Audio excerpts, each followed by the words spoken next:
estás falando claramente, tu não está falando por enigmas ou por parábolas. Não, tu está falando claramente aos nossos corações. Ou seja, outrora tu falava e nós ficávamos em dúvidas. Não compreendíamos. Te chamávamos em particular para que tu explicasse melhor. Mas agora nós estamos compreendendo.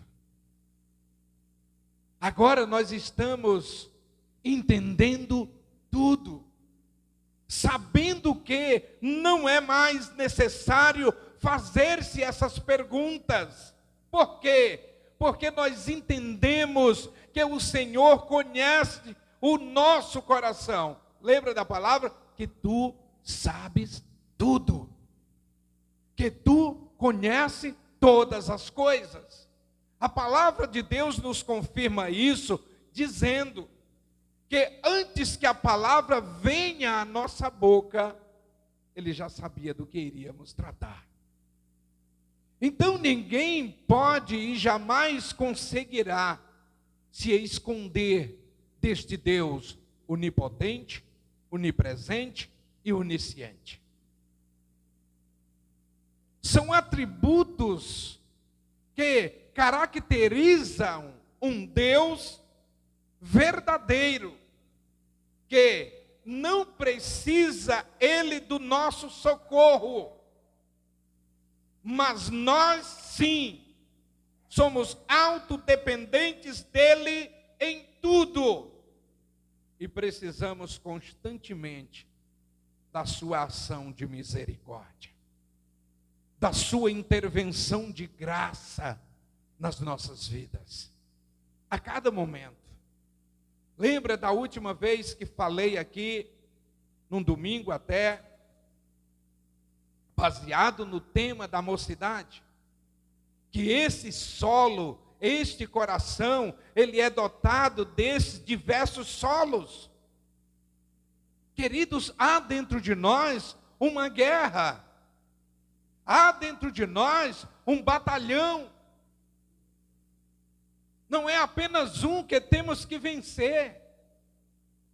Não é apenas a terra da beira do caminho que estamos ouvindo, mas não estamos fazendo de conta. Em algumas oportunidades, a gente não faz muito de conta daquilo que está ouvindo, né? A gente vai mais para aquilo que a gente está querendo, para aquilo que mais a gente quer, para aquilo que mais a gente gosta, a gente que acha que esse é o momento, e se lança sobre aquilo. Não atenta para os conselhos dados pela palavra de Deus. Como também, em alguns momentos, somos aquele solo que é como pedregulho. Até que nasceu a semente, mas não permitimos ela crescer para dar frutos excelentes. Ou mesmo como o solo carregado de espinhos, que sufoca e que não deixa produzir o fruto com excelência, ou fruto de excelência. Mas aqui os discípulos estão declarando: Senhor, nós agora estamos entendendo. O Senhor sabe tudo realmente. Quando a coisa ela é identificada como algo que veio de Deus, porque é simplesmente aquilo que pensamos, aquilo que ouvimos. Às vezes nós estamos em um pensamento que não é nem muito bom. Aquele pensamento, quem sabe, de deixar de agir em determinado departamento, de abrir mão de algumas coisas. Quem sabe algumas pessoas até mesmo querem abrir mão dos seus sonhos, abrir mão da sua profissão, de coisas dessa semelhança, entendam. E ele vem para um culto como esse. E vem um canta, vem o outro dá um testemunho, vem o outro dá uma palavra, e assim por diante. Aí acontece que Deus está falando, porque para quem está atento, Senhor, verdadeiramente Tu sabe tudo, Tu sabe o que está passando no meu coração, e que alguém através de um canto falou comigo, dizendo: não para, eu estou contigo. Alguém que através de um canto está dizendo: a glória da segunda casa será maior do que da primeira. Entende? Era isso que os discípulos estavam entendendo. Senhor, Tu sabes tudo. O Senhor sabia quem o iria traí-lo. O Senhor sabia quem iria negá-lo. O Senhor sabia quem iria duvidá-lo. O Senhor até sabia que todos iam abandonar. Ele diz aqui no texto: daqui a pouco, vocês todos, cada um de vocês, vão procurar salvar a própria pele de vocês. Vocês vão me abandonar. Mas eu não ficarei sozinho, abandonado, porque o Pai está comigo. Ele sabe tudo. Ele sabe tudo, pois Ele veio de Deus. E aquele que está em você, que é o Espírito Santo, é quem está trazendo a revelação para dizer: não pare, porque o Senhor está contigo. Não desanime. Como ele disse aqui no último versículo: vocês neste mundo passarão por dificuldades, mas quero dizer a vocês: tenham paz, porque eu venci esse mundo. Ele é maior. Louvado seja Deus. Nós estamos baseados em um evangelho. Evangelho de Cristo Jesus. Nós não estamos baseados na religiosidade, irmãos. Sabe por quê? Porque a religião, ela tenta fazer todos serem iguais. O Evangelho busca em cada um de nós a singularidade. Mas Deus está buscando aquilo que é de precioso em mim, em você. Porque é isso que glorifica o nome dEle. Ele sabe tudo. Antes de nos chamar, Ele sabia das nossas guerras espirituais.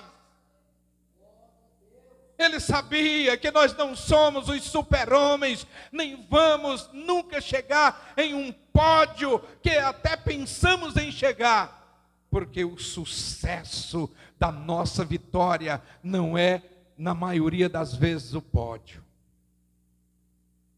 Há muitos anônimos que são vitoriosos, que têm paz em meio às guerras, mais do que quem tem chegado no pódio. Eu não sei como se comportam os pregadores do Evangelho da prosperidade diante de uma palavra como essa, quando Cristo disse: neste mundo vocês passarão por dificuldades. Eu não sei como pensa esses pregadores que diz: venham para cá, porque os seus problemas vão acabar. Se você vir para cá, tudo vai mudar na sua vida. Jesus não pregou assim.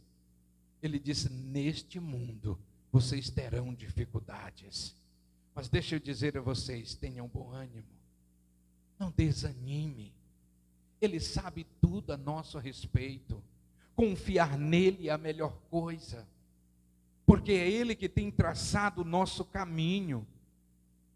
Como já falei, antes que a palavra venha à nossa boca, Ele já sabe o que vai ser falado. Deixa eu dizer uma coisa. Esta sensibilidade que você tem em relação ao Senhor, ele é gerado pelo Espírito Santo. E Jesus, depois dessa fala aqui, ele disse aos seus discípulos: eu vou para o Pai, mas vocês não vão ficar órfãos, vocês não vão ficar sozinhos, porque eu vou rogar ao Pai e Ele vai enviar um outro Consolador. E este Consolador, ele falará tudo. Ele vos conduzirá. Agora o que é preciso é nós verdadeiramente nos entregarmos, acreditarmos e confiarmos. Porque na verdade nós temos falado muito de confiança, mas não temos esperado pelo tempo de Deus. É isso que tem acontecido. Pastor, mas aí? Não, às vezes a gente não espera, não é simplesmente abrindo mão daquele sonho. Não, mas é avançando o sinal, se lançando antes do momento. Porque para tudo há um momento. Há coisas que só vão acontecer depois do casamento. E por que você está se apressando para antes do casamento? Por quê?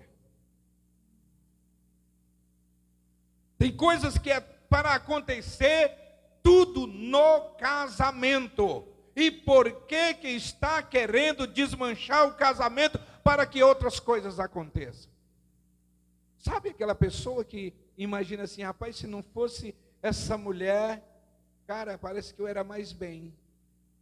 Ou vice-versa, se não fosse esse rapaz, acho que eu me apressei casar com ele. Acho que eu me apressei casar com ela. Não vigiei. Ainda diz assim. Ainda quer se envolver na culpabilidade, trazendo Deus para esse negócio. Deus sabe tudo. E quando nós não esperamos, quando nós não se submetemos ao Senhor, simplesmente vamos resistir o diabo. Há crentes que estão nessa peleja de resistir o diabo. Resistir o diabo, mas não estão na luta para se submeter ou para obedecer a Deus.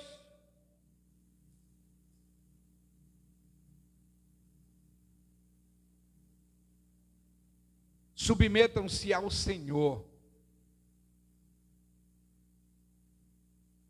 Deixe que Ele conduza a sua vida. Não queira que as pessoas sejam igual a você. Porque aquilo que acabei de falar, Deus está em busca da singularidade de cada um de nós. Não quer dizer que eu tenho que ser como o irmão X, como a irmã fulana de tal. Isso é o método da religiosidade. Tem gente que quer que as pessoas façam, se pareça com ele. Ele já tem um perfil daquele que é crente, daquele que é meio crente, daquele que não é crente. Aí ele fica medindo pela roupa, pelo cabelo, pelo calçado, pelo... Gente, pelo amor de Deus. Nós fomos comprados pelo precioso sangue. Que esse que deu o seu sangue para nos comprar, sabe tudo. Que na maioria das vezes, o desejo de chegar faz a gente perder a preciosidade do caminhar, a grandeza do caminhar. Vivamos o nosso dia a dia.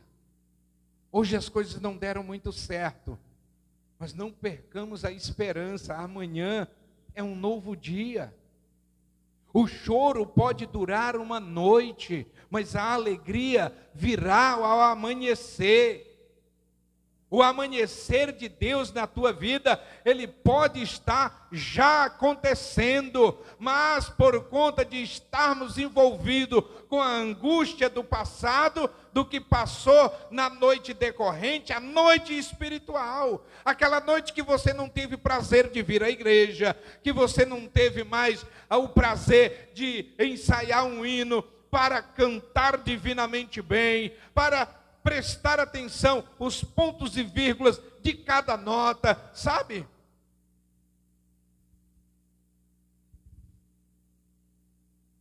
Deus, ele sabia já disso tudo.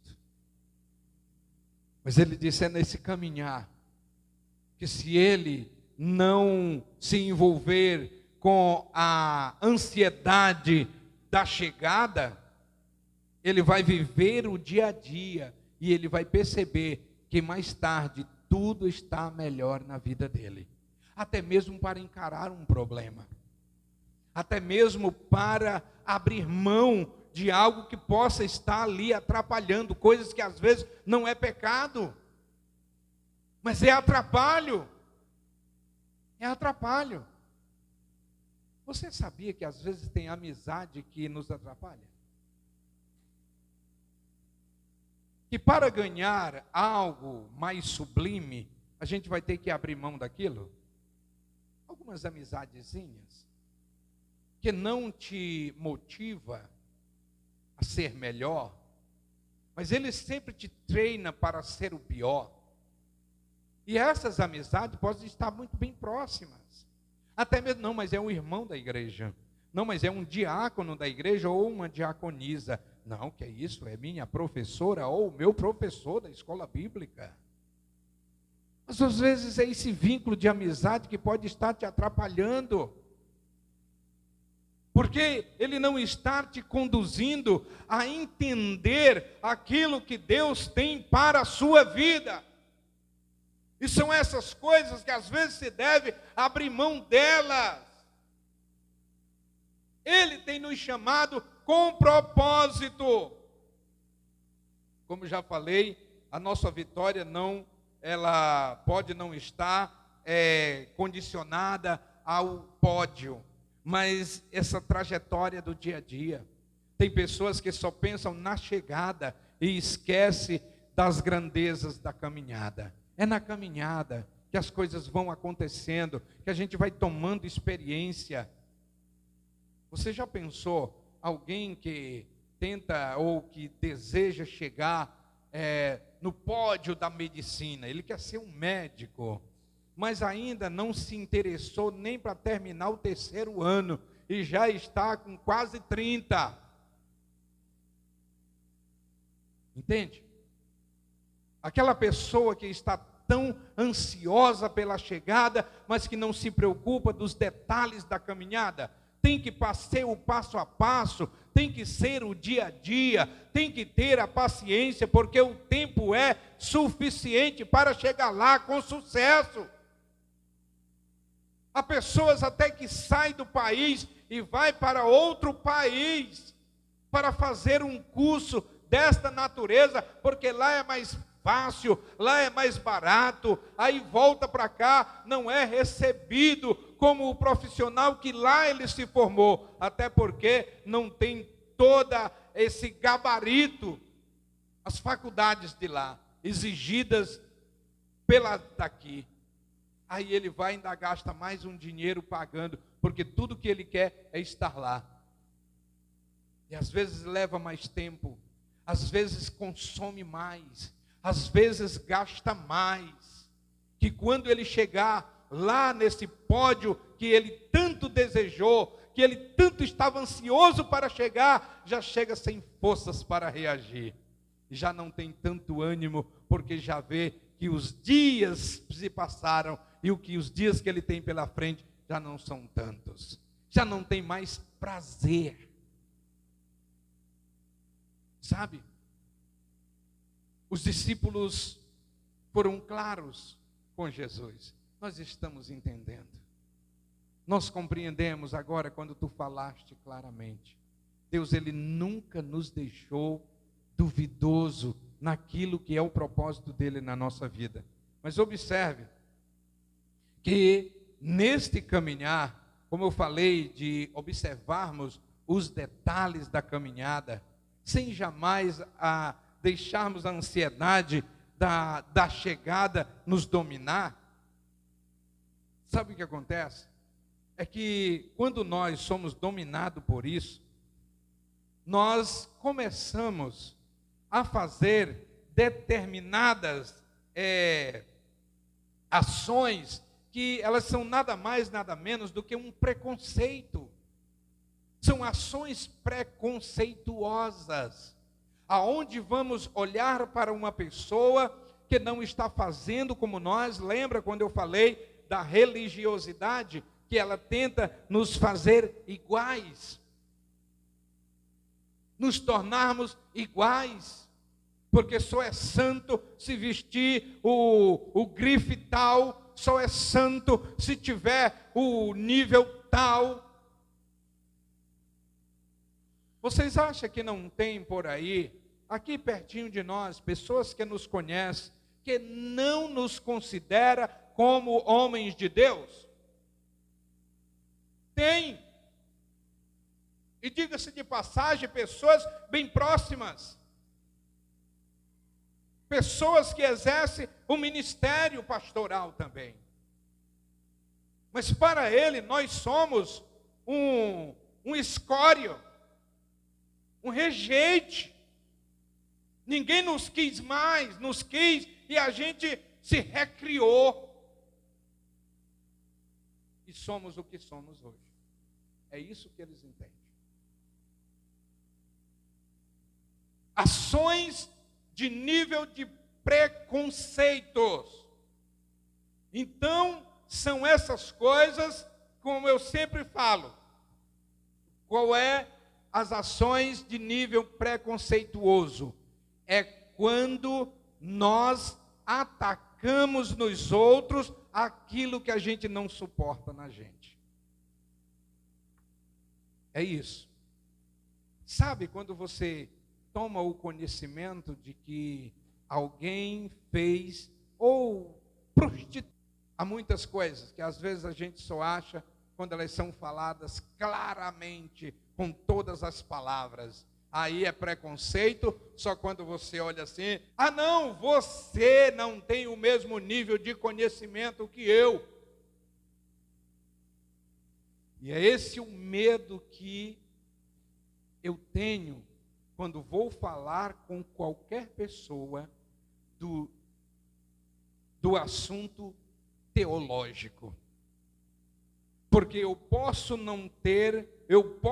ter o conhecimento facultativo.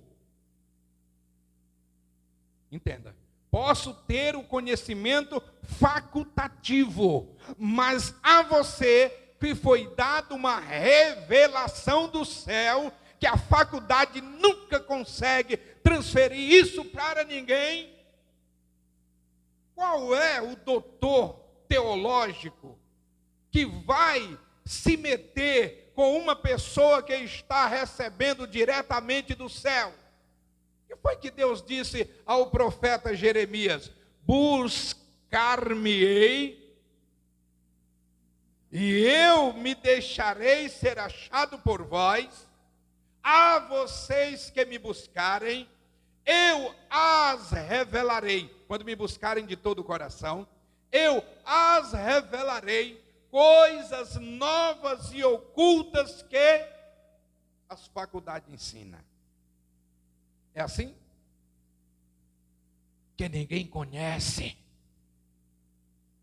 que está no tesouro dos céus. E às vezes somos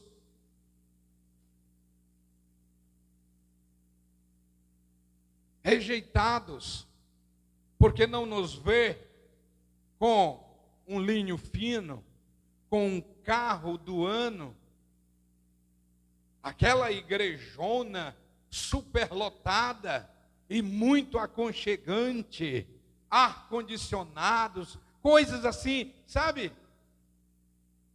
Vocês acham que a gente não é desprezado? E isso está incluso naquilo que Jesus diz: neste mundo vocês sofrerão aflições. Isso aflige a nossa alma.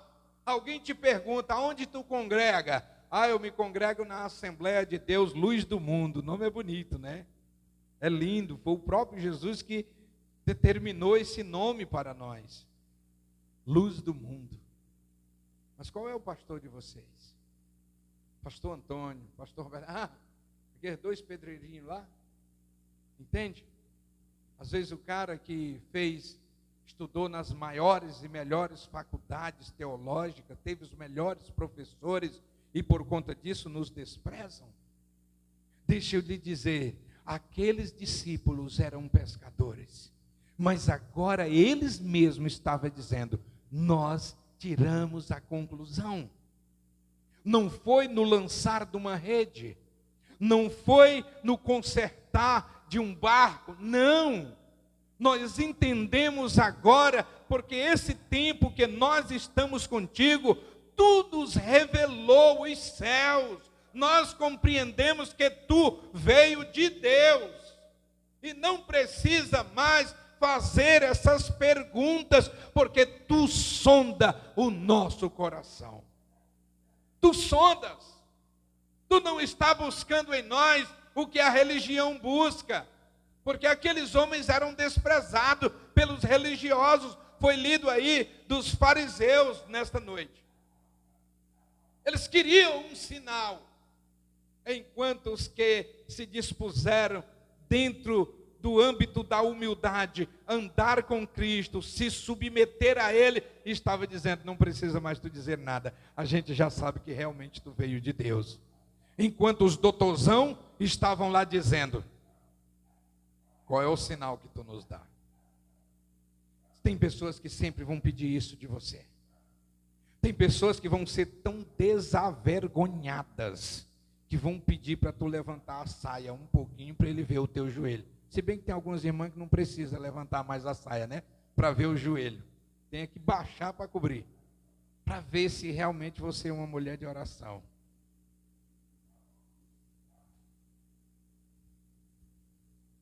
A gente tem que ter esse cuidado, porque isso entra no âmbito do preconceito.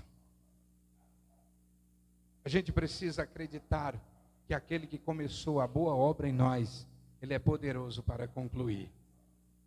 Alguém pode olhar, eu quero fazer essa ilustração, alguém pode olhar para esse templo aqui e dizer, nossa, já, qual é o contato que temos com ele? Qual é a intimidade que temos? O que é que temos recebido dele?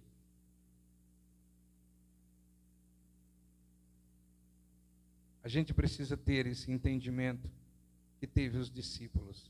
E aqui não adquire em faculdade. Aqui não acontece em grau de escolaridade. Acontece em um grau de humildade e submissão a ele. Você vê uma pessoa que está fraquejando, não chegue para ele, porque a ordem da palavra de Deus é para que nós fortaleçamos os joelhos que estão calejados, que estão cambaleando.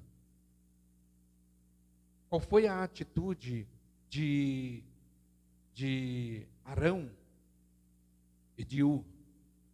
Quando eles estavam, porque aqueles homens estavam ligados no que estava acontecendo. Há pessoas que entram aqui, que nem percebe a roupa que você tenha vestido, veio vestido nela. Há pessoas que entram aqui e nem percebe que a tua roupa é nova, porque ele não olha para você. Nem percebe que a tua sandália é nova ou velhinha, porque ele não te olha. Sabe que há um tipo de pessoa que despreza as outras, que tudo o que ela quer é não se aproximar de você, e se aproximar, não pegar na tua mão. A característica do verdadeiro cristão é aquela que leva-nos a nos preocuparmos uns com os outros. Essa preocupação nos leva a uma intimidade entre nós, que daqui a pouco nós estamos conversando com o outro das nossas fragilidades. Não fragilidades para celebrarmos uma derrota, mas para dizer, fulano, me ajuda nisso. Eu estou precisando de uma orientação. Quando há pessoas que não exercem isso nem com a sua liderança, perguntar se uma coisa é certa, se ela é errada, se pode ou se não pode, se está no tempo ou não está, isso compromete um bom andamento espiritual. porque não está entendendo o propósito. Quando os discípulos disseram que estavam entendendo, mesmo Cristo dizendo: daqui a pouco vocês vão me abandonar, vocês vão salvar a pele de vocês apenas, mas não se preocupem comigo. O Pai não me abandona, Ele está comigo. Jesus estava falando para eles que a atitude deles era excelente, mas eles estivessem preparados, porque os embates da fé tem hora que nos leva a isso, a abandonarmos a quem não deveríamos abandonar, abrirmos mão de projetos, de sonhos que nunca deveríamos ter abrido mão, por conta das adversidades. Mas há uma promessa de Deus que, mesmo isto acontecendo, nós não estamos desamparados, porque Ele não nos chamou pelas nossas virtudes ou qualidades. O que atraiu Deus, a maneira que fomos atraídos por Ele, foi o estado de pecaminosidade que vivíamos. Olhando Ele para essa terra, para essa geração, não viu um justo sequer. E isto Ele se compadeceu, gerou misericórdia nele, que é o significado da palavra misericórdia, é um coração derramado sobre a miséria do outro. Você é misericordioso? Quando você vê alguém em um estado de miséria, você lança o seu coração sobre ele. Nós temos alguns sinais, assim, algumas evidências. Em primeiro lugar, a evidência de quem tem um coração que se lança sobre a necessidade do outro, não vou usar a expressão miséria, mas sobre a necessidade do outro. Tanto faz a necessidade individual, como a necessidade coletiva, que é a necessidade de um grupo. Como, por exemplo, nós estamos em construção há muito tempo. Começamos em construção, não sabemos quando vamos parar. E não pretendemos, né? Quando concluirmos aqui, vamos passar para outro e assim por diante. Vamos viver disso. Os que têm o seu coração lançado, ele no mínimo procura obedecer o que está na palavra de Deus. Não é o instinto de religiosidade. Porque o instinto de religiosidade, ele fica muito feliz, ele se preocupa muito quando o diácono ou a diaconisa vai passando com a salva, porque o que ele quer é estender a mão para colocar alguma coisa lá. Agora ele se preocupa em estender a mão e colocar alguma coisa lá. Ele não se preocupa com a quantidade.